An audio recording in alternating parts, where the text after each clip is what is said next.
Biz İzmir'den Sorarık güneş enerjisi sistemleri, ağırlıklı yoğunlaştırılmış güneş enerjisi üzerine katılıyoruz.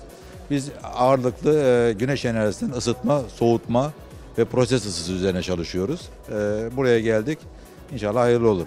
Ürünümüz bir TÜBİTAK projesidir. %100 Türk malı. Biz ürünümüzle yüksek sıcaklıklarda 500-600 derecede ısı enerjisi üreterek proses ısılarında, evlerde ısıtma ve soğutmalarda kullanıyoruz.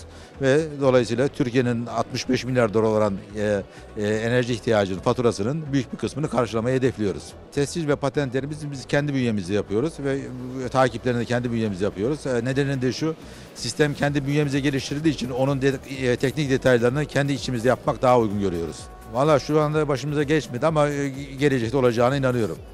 Çok olumlu buluyorum. Bu şekilde yapılması gerekli. Fakat inovasyonun daha da yükseltilmesi için üniversitelerimiz tarafından ve sanayi tarafından daha çaba sarf edilmesi gerekmektedir diye düşünüyorum.